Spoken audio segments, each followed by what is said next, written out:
as Africans, we might not actually love each other. We might not actually love our nation. Can you just go deeper on that? So when we look at Africans, before we talk about loving each other, Africans do not love themselves. And because Africans do not love themselves, they cannot express love to each other. Jesus said, so now the black man began to be reconditioned. So the house Negro was better or felt better than the field Negro because of his proximity to whiteness. White man, You see that? Yeah. Stay down, you're slave, stay down. The most competent people want to leave. The most competent doctor wants to go to Russia and stay there. So what do we do in this scenario? No one wants to come back and... No one wants to be here. Yeah. For me, I think it's a very complex and a very layered thing. We can look at it from two sides. It means being okay with being African and not looking at being African like it's this backward thing, that if a woman wears a weave, then she's more professional than somebody who has an African hairstyle. Based on what? When people look at immigrants, we have a problem with the Rwandese, but no one's talking about the Lebanese. Yeah. Everybody leaves the white people who have come from Europe who have overstayed their visa. Yeah. There's many Americans who have overstayed their visa. I'm not saying we should go and round them up. Yeah? Why is everybody just complaining about the Rwandese? We hate ourselves. We complain about the fellow black man. It's really something that's really in our subconscious. How do I change that? I think it comes down to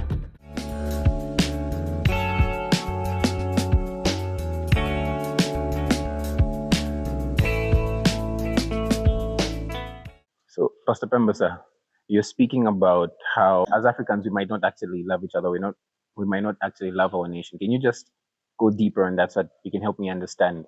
Because I think I do. I love my country. I think I love Zambia. I think I love Africa. So what do you? Well, I think two things, Noble. The Bible says, "For God so loved that He gave." So love is beyond a feeling. Love is an action. So we can measure how much a person loves a thing or a person or themselves by the actions that they take. So when we look at Africans, before we talk about loving each other, Africans do not love themselves. And because Africans do not love themselves, they cannot express love to each other. Jesus said, love your neighbor as you love yourself. Africans do not love themselves. And here's why. Earlier we spoke about I think it's $37 billion. Yes. As of 2024, the skincare industry was worth upwards of $37 billion. Somebody is making money from our insecurity. Because if Africans loved the color of their skin, we would not be spending, and a huge part of that is obviously in Africa. There's India and Asian countries, but a huge part of it is in Africa. Sure. We would not be spending so much money to change the color of our skin. If we loved ourselves, we would not be spending so much money to get rid of our hair. If we loved ourselves, we would not always think or feel that somebody coming out of Africa is better than us. In Zambia, for example, when I want to give you some respect, I say, Abwanje wazungu. What's that supposed to mean? Yeah. It's saying, look, you are so respectable in the subconscious. Now, no one actually thinks about it, in the front of the brain, but it's like saying, you are so respectable, you're close to the white man. Right? Yeah. And that's where the issue is. So where do you think it stems from? Where does it come from? Why do we respect or put so much respect on the white man and not respect ourselves? Are we still colonized somehow, even after being free? Yes, we are. Where it comes from is, can we go there? Yes, sir. Yes, sir. Let's please. go there. Where it comes from is two things. First of all, our self-view, our sense of identity has got what we would describe as a white locus of identity, right? Your locus of identity is basically where you get your identity from. So if I feel like the more white I am, the more Western I am, the better I am, the better English I speak, the more I dress white, the more I look white, the lighter my skin, the better I am. It's an identity that's based on a white locus of identity. Now, I want you to remember when Moses sent the children of Israel to spy the land, he sent the first set of spies. He sent them to spy the land. They said, we were like grasshoppers in our own eyes. Not that we were really like grasshoppers, but in our eyes, we were like grasshoppers. So one thing that colonialism did, one thing that slavery did to the black man is to build in him a sense of reproach, a sense of feeling less than. So let's go into some cycles here if you're in for it. Can we go in there? Yes, sir. When Africans existed pre-colonial era, Africans were self-sustaining. Value in the African community was by what you were able to produce in terms of agriculture, what you were able to hunt. So Africans were used to contributing to the advancement of society, right? When a boy came of age in many African cultures, he would have to go and hunt. He would have to go and show value.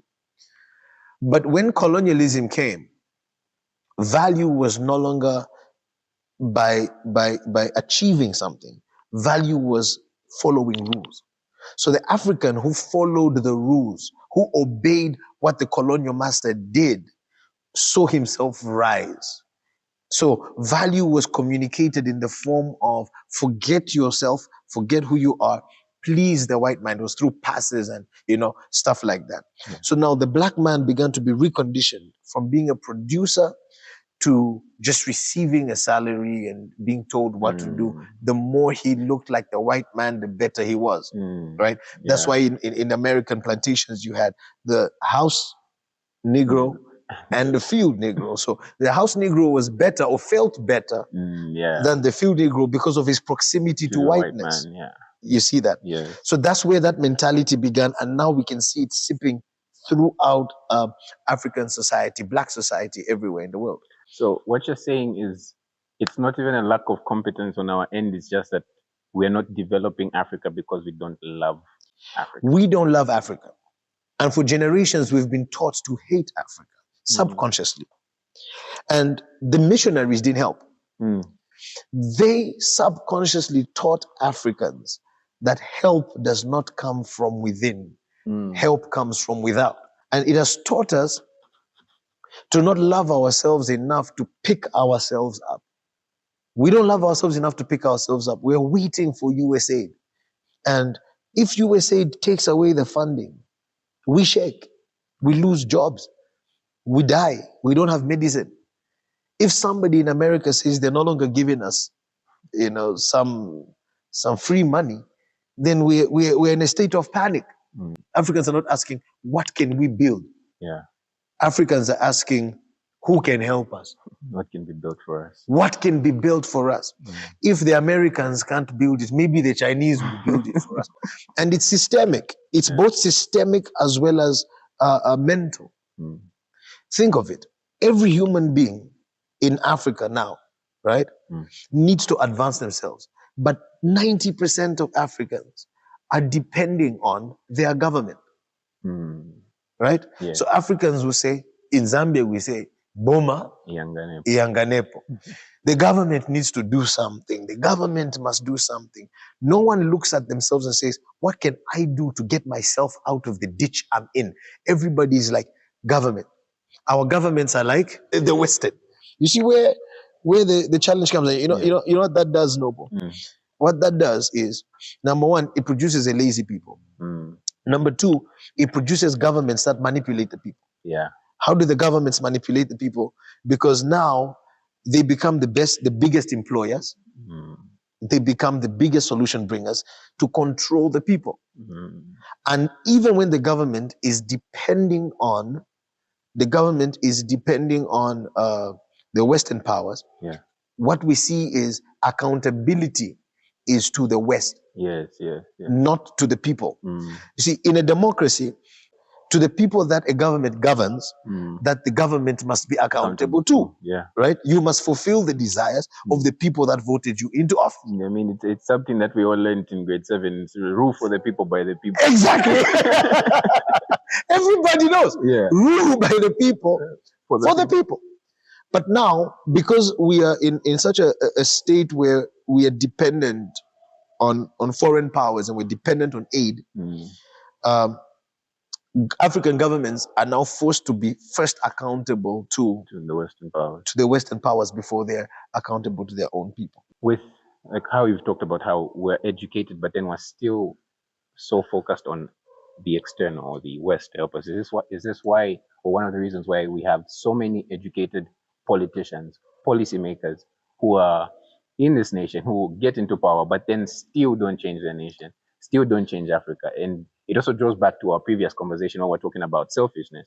Does it also attribute to that because they don't love the country and they're selfish, that nothing happens when we come up with so many promises, but then nothing happens? Yes. Love is sacrifice. Love is always giving. Love is not self-seeking. Corinthians teaches us that love is not self-seeking. Now, what we see in African politicians is a bunch of people that are self-seeking. They may be educated, they may be exposed, but because they think only about themselves, their families, their careers, their net worth, they don't think about the African people. They don't think about their citizens. So therefore, they will be corrupt. Therefore, they will obey what the white man says. They'll obey what the Western countries say, only so that they can be viewed as good presidents. They can be viewed as good politicians. The news and the BBC and the Telegraph and all these people can speak well of them. And at the end of the day, it's the Africans that are suffering. It's because they do not love the people. So how do we change that? What do we do? What do we do in a situation? We're in a state where we don't love ourselves. We're educated, we're competent, but then still the most competent people want to leave. The most competent people, the most competent computer scientist wants to go and work in Canada, wants to go and work in Sydney, wants to go out there. The most competent doctor wants to go to Russia and stay there. So what do we do in this scenario? No one wants to come back and no one wants to be here. Yeah. For me, I think it's a very complex and a very layered thing. The brain drain is a very, very layered thing because we can look at it from two sides. The professionals who are trained finish education, they finish their university in Zambia, in Malawi, in Ghana, in Kenya, wherever you're from. And what do we see? There's no jobs. We've got corrupt governments where people are only employed based on who they know. Yeah, true. If you have an uncle, you have a cousin, you have something, so you're pushed in. So it can be very frustrating for the educated. It can be a very frustrating environment. A place where there's tyranny and a place where there's corruption and nepotism can be a very frustrating environment for the educated. So we get that. Most nurses in Zambia right now, most nurses would have graduated 7 years ago. And they're just roaming the streets. They're in Airtel booths, and there's nothing wrong with it being an Airtel booth, but they're not doing what they were trained for. So when a chance comes to go to Canada, to go to UK, to go to America, they'll take it. I have to. If you look at Americans, the America pushing back with the visa ban, I think they talked about 20% Zambians, if I'm not mistaken. 20% Zambian visas have an overstay. Is it 30% have an overstay? So people get visitors visa, students visa, and they just don't want to come back because the situations are quite harsh here. So we get it. We get it. And I, for one, am not even against people going out of Zambia, out of Africa. What I'm against is going away for good. I believe that Africans must go to America, go to England, go to Australia, build capital to come back and rebuild African countries. Gain knowledge to rebuild African countries because it's going to take Africans to fix Africa. And if we all want to leave Africa, if we all hate Africa, if we all steal and we all trash our cities, who will change this continent? You see, we have to go to America, go to Canada, go to wherever, raise capital, invest in Africa. Go and learn what systems do they have, what can we learn from them, bring it back here and implement. But it all begins with love. We have to learn to love ourselves. We have to learn to love our continent. We have to learn to love who we are. So the solution is just love.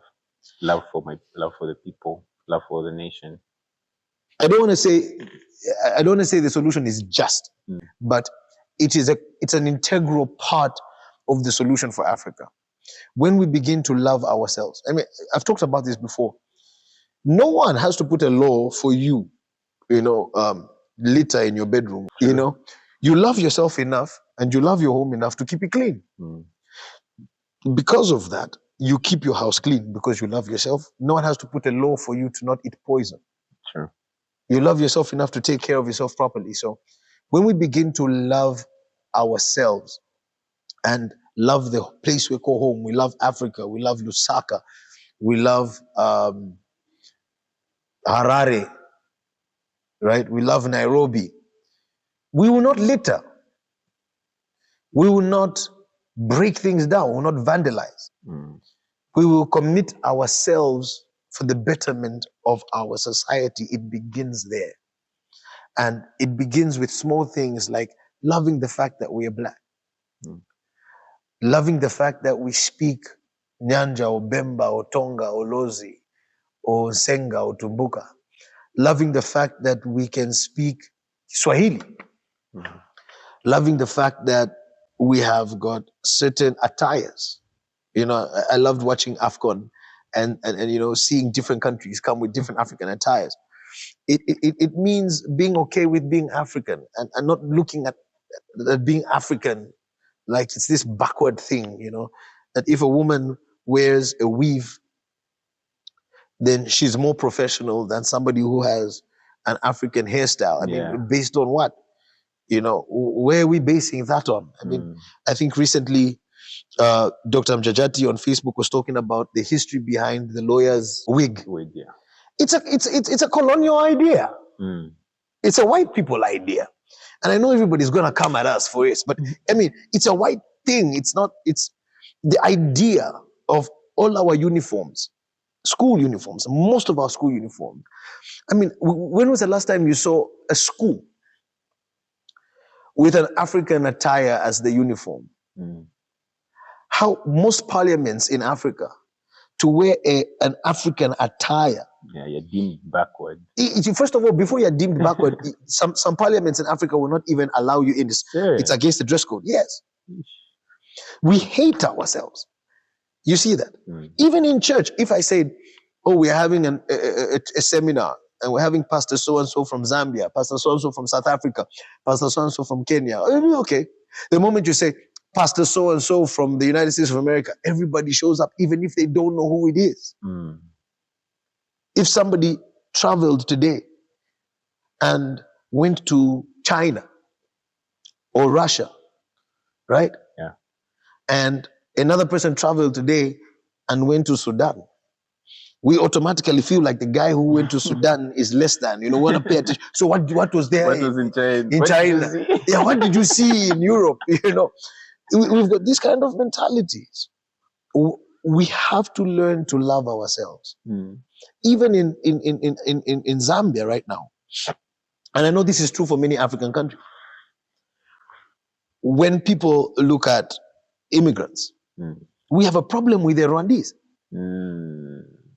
No, the Rwandese are too many, but no one's talking about the Lebanese. Yeah. Everybody leaves the white people who have come from Europe who have overstayed their visas. Yeah. There's many Americans who have overstayed their visas. There are many guys coming in from India, from Pakistan. I'm not saying we should go and round them up. Yeah, we can talk about immigration around the world in another episode. But what I'm saying is, why is everybody just complaining about the Rwandese?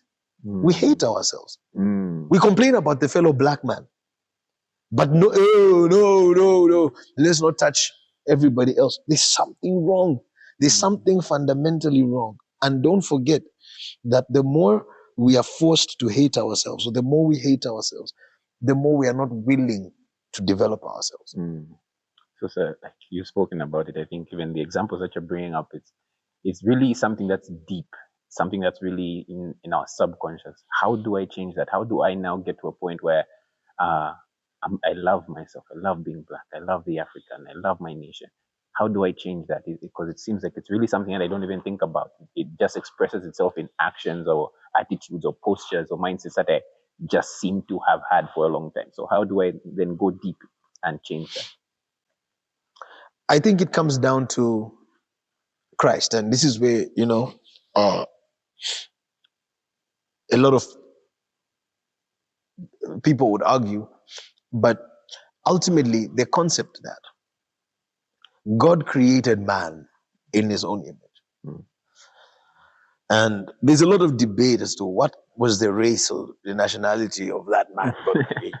Right? Yeah. And we don't want to get into that. God deliberately does not mention race because it's immaterial.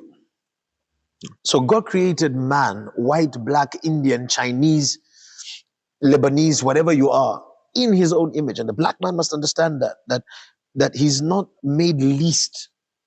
The black man is not made least in God's image. The black man is made in God's image just like any other human being on the earth. You're not less of a man. Yes, sir. Yes. We are not less of anybody. We're not better to be like somebody else. God made us. And that identity in God, that identity in Christ, that we are human beings placed in this specific territory called Africa to fulfill a mandate for God. It makes us realize we're not here to serve anybody. Yes, sir. Now you must understand, Noble, that when you look at history, every race has seen themselves superior to black people. Right? Yeah. Every race has seen themselves as better than black people, and black people have kind of learned to also believe it. But black people must begin to understand. Africans must begin to understand. Whether it's Africans in Africa, I know a lot of FBAs are out there, but I believe that, there's Africans in Chicago. Yeah. There's Africans in Brazil. There's Africans in Haiti. There's Africans in Jamaica. Yes. Africa is a state of being, not a geographical location. These people all around who have been told you're less than. They've been told you don't have what it takes. They've been told you are chaotic. They've been told you are dirty. Have to come out of that consciousness and say, no, we are made in the image of God. There's a mandate of God upon us. And we are going to stand tall and not look down on ourselves. We're not going to hate ourselves. We're going to love ourselves. We're going to love each other. And we're going to do everything it takes to rebuild us. Because that's the only way, Noble. Yes, sir. Unless Africans decide to change Africa, Africa will never change. The West wants Africa poor. A developed Africa or a self-sufficient Africa is inconvenient for America. You know that? Yeah. Yes, it's inconvenient for Europe. It's inconvenient for the West. So therefore, they will never do anything to let Africa stand. It will take Africans to build Africa. So you were speaking, you just spoke about how Africa is not a geographic location, but it's a state of being.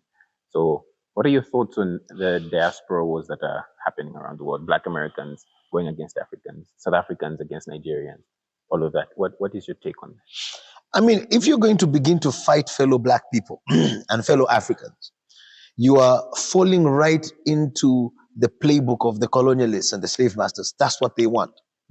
They want Africans divided. And that's what they did. They divide, it's divide and conquer. So if Africans are hating each other, looking down on each other, pushing each other, then they have space to rule, and they have space to colonize, and they have space to exploit our resources. We are stronger together. We must remember that these borders were designed at the Berlin Conference. Before these borders, Africa was just Africa. You probably have a grandfather who came from Tanzania, my thing came from Malawi, and someone came from somewhere else.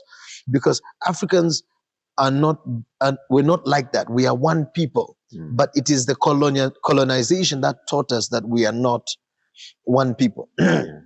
We see Africans going to America, right? Imagine the stupidity. Africans go to America and try to show the white man that they are better people than Black Americans. Do you think you have what it takes? The Black Americans been dealing with white Americans for over 500 years. You just show up and you think you can deal with that. And guess what? They get a rude shock. You know the root shock they get? They get that the system doesn't care whether you came from Africa yesterday or you came from Africa 500 years ago. You are still getting discriminated the same, right? You're still a black man. We have to realize that there's a bridge that has to be built between Africans and African Americans, between Africans and in Africa and Africans in Brazil, in the diaspora. The bridge has to be built because we are one people. And the more we are divided, the more we are exploited. We have to build a bridge between East Africa and West Africa, South Africa and the rest of Africa, Zimbabwe and Zambia and all sorts of places, Rwanda. Because at the end of the day, if we don't stand together, look, Noble, white countries stand together. True. Right? Yeah. White countries stand together. They stand together, even if they don't speak the same language. America will support Norway, right? They stand together. Europe stands together. Donald Trump will talk about a white genocide in South Africa. That's not even happening, right? Because he will stand for his people. Yeah. But when black people choose to stand for one another, oh, you're making it about race. Oh, it's like, they want the boot to be on the neck. Stay down. You're a slave. Stay down. The moment you want to reconnect, we need visas to go across Africa. Why? Yeah. Why? It's so expensive to go from here to Angola. It's cheaper to go to Dubai. Why? We have to ask these questions. We have to fix it because I am Nigerian. Yes. I am Sudanese. South Sudanese. I am Kenyan. I am Malawian. I am Gambian. I am Ivorian. I am Togolese. Is that it? I'm a Burkinabe. I am an African. And once we all see that, we will stand together and transform our continent. In Jesus' name. Amen. All right, people, we're here for it. We are tracking the nations. We're tracking what God is doing all across the nations, starting with Africa. First things first, Africa is uniting. God is bringing Africa together. He's allowing Africans to come back together. We see it in all sorts of agreements, and the latest one is Zambia and Ghana. Zambia and Ghana just signed an agreement for visa-free agreement. Zambians can go to Ghana, Ghanaians can go to Zambia visa-free. For the first time in the history of Ghana-Zambia relations, we are going to have a free visa between our two countries.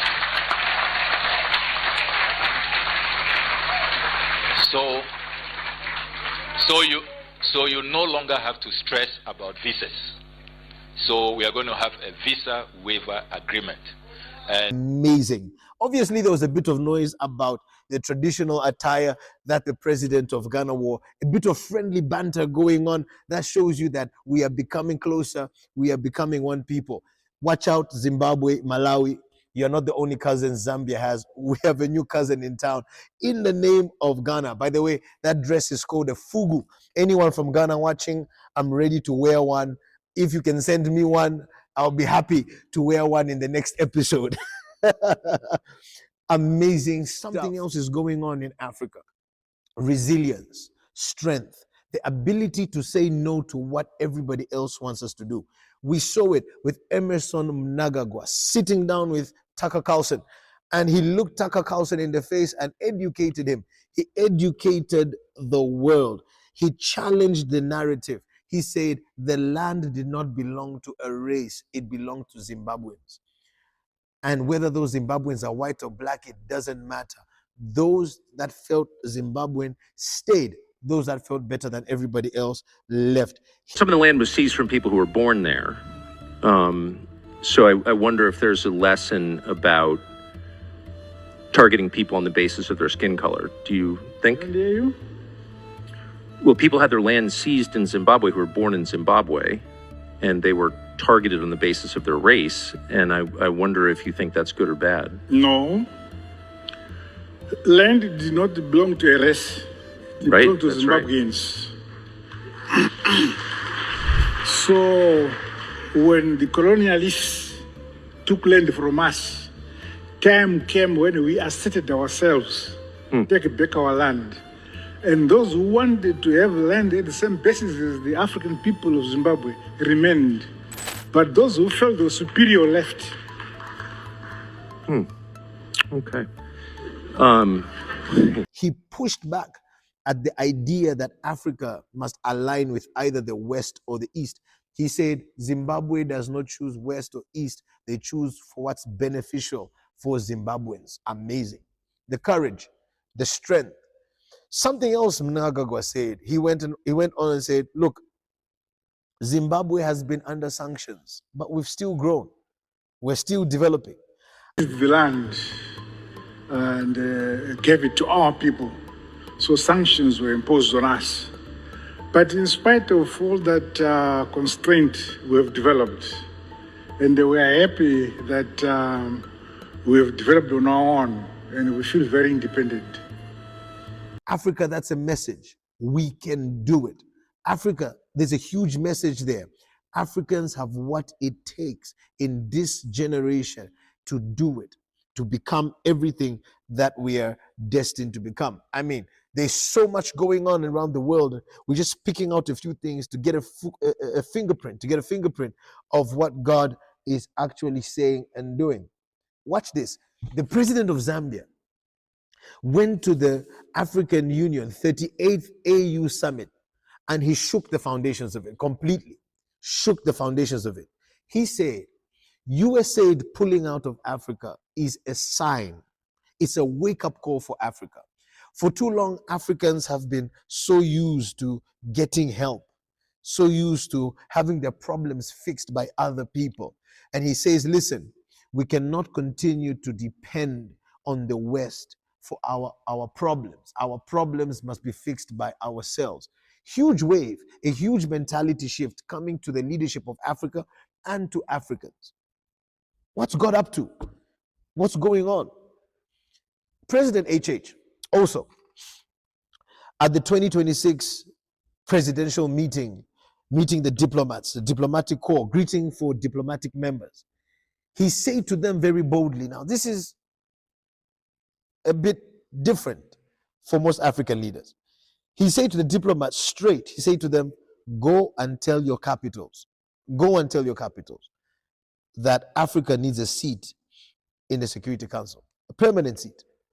He said, we cannot keep talking about this same thing forever. Something is happening.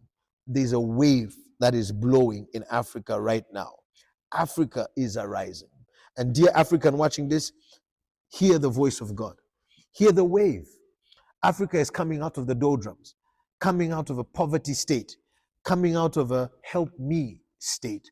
It's taking its position among the nations.